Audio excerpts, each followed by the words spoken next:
এই সমস্ত মহিলারা যাদেরকে কমিশন বানায় দিছে সরকার মহিলা বিষয়ক প্রতিবেদন পেশ করার জন্য, এরা ইসলাম বিরোধী, কোরআন বিরোধী, ধর্ম বিরোধী যত আবেদন পেশ করেছে, এর মধ্যে একটা আবেদন পেশ করেছে পিতামাতার ত্যায্য সম্পদের ছেলে মেয়ের অংশ সমান দিতে হবে। ছেলে মেয়ের অংশ সমান দিতে হবে। আল্লাহ বলেছেন ছেলেকে দেওয়া হবে 2 অংশ, মেয়েকে দেওয়া হবে 1 অংশ, আর তারা দাবি করেছে ছেলে মেয়েকে দিতে হবে সমান অংশ। সুতরাং তাদের প্রতিবেদনটা কোরআনের অনুকূলে না বিরুদ্ধে? তারা কি যুক্তি পেশ করেছে? যুক্তি হলো নারী পুরুষের সমান অধিকার চায়। এই যুক্তির ভিত্তিতে যেহেতু নারী পুরুষের সমান অধিকার দিতে হবে, কাজেই ছেলেকে যে পরিমাণ সম্পদ দেওয়া হবে মেয়েকে সেই পরিমাণ সম্পদ দিতে হবে। এটা সমান অধিকারের যুক্তিতে তারা এই দাবিটা পেশ করেছে। যুক্তি কোরআনের পক্ষে গেল না বিরুদ্ধে গেল? এইভাবে যারা আল্লাহর বিধানের বিরুদ্ধে যুক্তি দেয়, অতীতে দিয়েছে, বর্তমানে দিচ্ছে, ভবিষ্যতেও দিবে, এই সমস্ত যুক্তিবাদীদের সবচেয়ে বড় হেডমাস্টার আছে একজন। যারা আল্লাহর বিধানের বিরুদ্ধে যুক্তি প্রদান করে, এই সমস্ত যুক্তিবাদীদের একজন হেডমাস্টার আছে, হেডমাস্টার, প্রধান শিক্ষক, এটার নাম ইবলিস।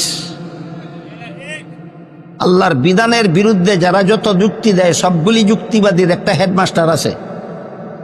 হেডমাস্টারটার নাম হেডমাস্টারের ইতিহাসটা আগে শুনুন, বাকি কথা পরে বলি। আল্লাহ পাক রব্বুল আলামিন আদম আলাইহিস সালামকে সৃষ্টি করার পর ফিরিস্তাদেরকে আদেশ করেছিলেন সেজদা দিয়া সম্মান করো। সমস্ত ফিরিস্তারা আল্লাহর হুকুম পালন করলো, সেজদা দিয়া সম্মান করলো। ইবলিসকে যখন আদেশ করলেন আদমকে সেজদা দিয়া সম্মান করো, ইবলিস বলল বিধানটা যুক্তিসম্মত নয়। বলে আল্লাহর বিধানের বিরুদ্ধে যুক্তি দিল সর্বপ্রথম এই সমস্ত যুক্তিবাদীরা, না সকল যুক্তিবাদীদের হেডমাস্টার। হেডমাস্টারের নাম ইবলিস। কেন আমার বিধান যুক্তিসম্মত নয়? ইবলিস বলে যুক্তি। এবার ইবলিসের যুক্তির বিবরণ শুনুন। ইবলিস বলে খালাক্তানি মিন নারিন ওয়া খালাক্তাহু মিন তিন। আদম সৃষ্টি করেছেন মাটির দ্বারা, ইবলিস সৃষ্টি করেছেন আগুন দ্বারা। মাটির মধ্যে অন্ধকার থাকে, আগুনের মধ্যে আলো থাকে। অন্ধকারের চেয়ে আলো ভালো, তাই মাটির তৈরি আদমের চেয়ে আগুনের তৈরি ইবলিস ভালো। ভালো হয়ে মন্দকে সম্মান করা যুক্তিসম্মত নয়। বলুন, ইবলিস এমনি অস্বীকার করলো না আল্লাহর বিধানের বিরুদ্ধে যুক্তি দিল? আল্লাহর গোটা সৃষ্ট জগতের মধ্যে আল্লাহর বিধানের বিরুদ্ধে ইবলিসের আগে আর কেউ যুক্তি দেয়নি। সর্বপ্রথম আল্লাহর বিধানের বিরুদ্ধে যুক্তি দিয়েছিল ইবলিস। এই যুক্তির কি কি পুরস্কার পাইল ইবলিস আগে আমরা একটু বুঝে নিই। এই ঘটনার আগে ইবলিস ৮০,০০০ বছর আল্লাহর ইবাদত করেছিল। বলুন কতদিন? ৮০,০০০ বছর আল্লাহর ইবাদত করার পরে আল্লাহ ইবলিসকে সমস্ত পৃথিবীর রাজত্ব দান করেছিলেন। বুঝে থাকে বলেন ইবলিস কোন দেশের রাজা ছিল? সমস্ত পৃথিবীর রাজা ছিল। জান্নাতে বসবাস করার ফ্যাসিলিটি দিয়েছিলেন। বসবাস করত কোথায়? জান্নাতে। যুক্তি দেওয়া মাত্রই আল্লাহ বলেন তোর ৮০,০০০ বছরের ইবাদতের সওয়াব আমি ধ্বংস করে দিলাম। সমস্ত পৃথিবীর রাজত্ব তোর হাত থেকে ছিনিয়ে নিলাম। এক করে জান্নাত থেকে বহিষ্কার হয়ে ভবিষ্যতে চিরকালের জন্য তুই আল্লাহর অভিশাপে অভিশপ্ত। আল্লাহর একটা বিধানের বিরুদ্ধে যুক্তি দিয়া ইবলিসে পাইল 4টা পুরস্কার। বুঝে থাকলে বলুন, আল্লাহর একটা বিধানের বিরুদ্ধে যুক্তি দিয়া ইবলিস কতটা পুরস্কার পাইল? 1 নম্বর ৮০,০০০ বছরের ইবাদত গেল, 2 নম্বর সমস্ত পৃথিবীর রাজত্ব গেল, 3 নম্বরে জান্নাতে বসবাস করার ফ্যাসিলিটি গেল, 4 নম্বরে চিরকালের জন্য আল্লাহর অভিশাপ। কতদিনের জন্য? চিরকালের জন্য আল্লাহর অভিশাপ। এই ইবলিসের কাহিনী আল্লাহ কোরআনে বারবার বারবার বারবার বলেছেন। কেন? এই কথা বুঝাবার জন্য। কিয়ামত পর্যন্ত এই হেডমাস্টারের ছাত্র যারা হবে তাদের কপালেও তাই জুটবে হেডমাস্টারের কপালও যা জুটেছিল। এই হেডমাস্টারের ইতিহাস শোনার পরে এবার তাদের ছাত্রদের কথা বলি শুনুন। এই হেডমাস্টারের যত ছাত্র ছাত্রী আছে দুনিয়াতে, এর মধ্যে একটা ছাত্রীর নাম ছিল তসলিমা নাসরিন। হেডমাস্টারের যত ছাত্র ছাত্রী দুনিয়াতে আছে এর মধ্যে একটা ছাত্রীর নাম তসলিমা নাসরিন। তসলিমা নাসরিন বলে কোরআনের সূরা নিসার 11 নম্বর আয়াতে যে বলা হয়েছে ছেলে পাবে 2 অংশ, মেয়ে পাবে 1 অংশ, বিধান যুক্তিসম্মত নয়। কি যুক্তি? যুক্তি হলো ছেলে যেই বাবার সন্তান, মেয়ে সেই বাবার সন্তান। ছেলের মুখ আছে খাওয়ার দরকার, মেয়েরও মুখ আছে খাওয়ার দরকার। ছেলের শরীর আছে পোশাকের দরকার, মেয়েরও শরীর আছে পোশাকের দরকার। ছেলের জীবনযাপনের জন্য বাড়িঘরের দরকার, মেয়েরও জীবনযাপনের জন্য বাড়িঘরের দরকার। এমত অবস্থায় একই বাবার সন্তান হওয়া সত্ত্বেও ছেলেকে 2 অংশ দিয়ে মেয়েকে 1 অংশ দেওয়ার মানেই হইল নারী পুরুষে বৈষম্য করা, নারীদের প্রতি অবিচার করা। এই যুক্তি আমার জানা মতো বাংলাদেশে সর্বপ্রথম দিয়েছিল তসলিমা নাসরিন।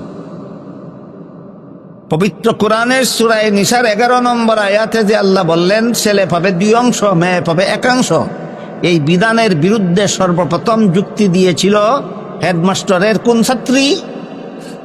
তসলিমা নাসরিন। তখন বাংলাদেশের সমস্ত মুসলমান একসাথে গর্জে উঠেছিল। রাতের অন্ধকারে বুরকা পরে তসলিমা নাসরিন বাংলাদেশ থেকে পালিয়ে সুইডেন গিয়ে আত্মরক্ষা করেছিল। কিন্তু যাওয়ার সময় কতগুলি ডিম পেরে রেখে গেছিল বাংলাদেশে। সেই ডিমগুলি পরবর্তীতে ফুটেছে। তসলিমার ডিম ফুটা বাচ্চাদের মধ্যে ওই সমস্ত মহিলারা রয়েছে যাদেরকে বর্তমান অন্তর্বর্তীকালীন সরকার মহিলা বিষয়ক প্রতিবেদন পেশ করার জন্য কমিশন নিযুক্ত করেছে।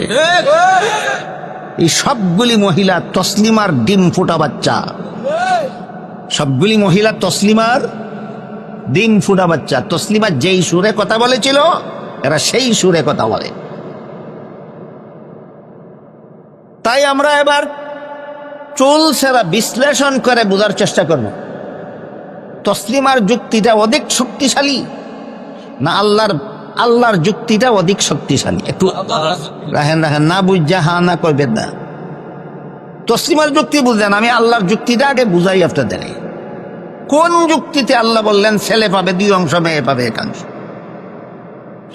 কোন যুক্তিতে তসলিমা এবং তসলিমার ডিম ফুটা বাচ্চারা বলে সমান সমান পাবে? সেই যুক্তিটা তো বুঝলেন। ছেলে মেয়ে উভয়টা একই বাবার সন্তান। ছেলের যেমন অনেকগুলি খরচের খাত আছে, মেয়েরও অনেকগুলি খরচের খাত আছে।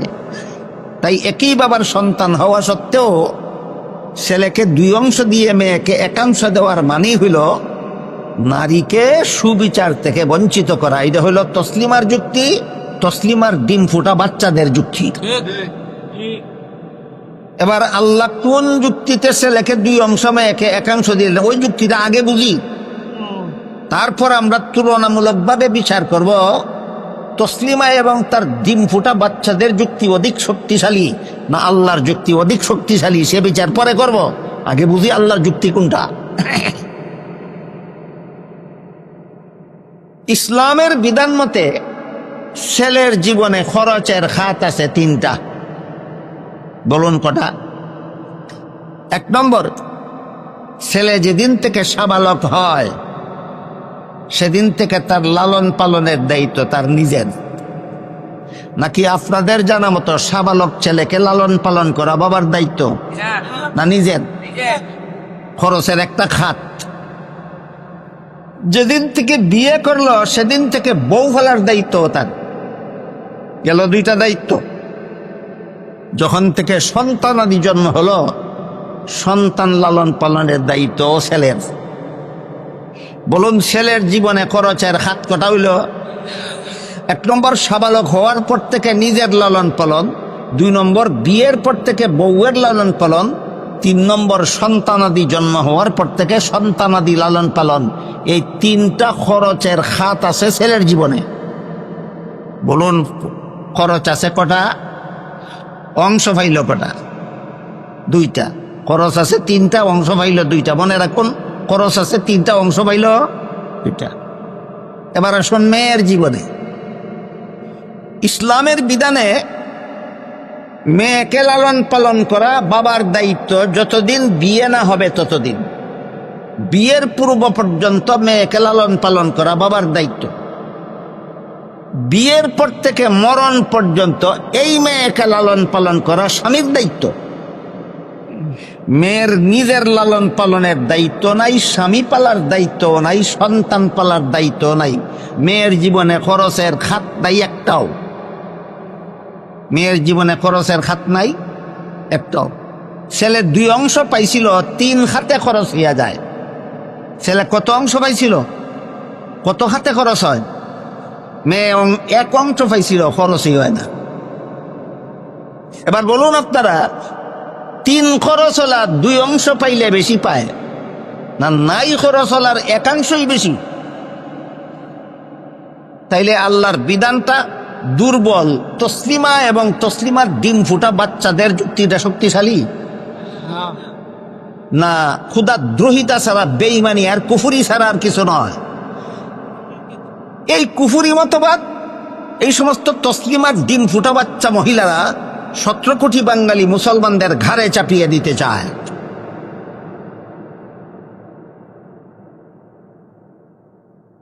এই ধরনের তসলিমা মার্কা চিন্তা চেতনার মতো লোক, শিক্ষিত লোক বাংলাদেশে কেন তৈরি হয়?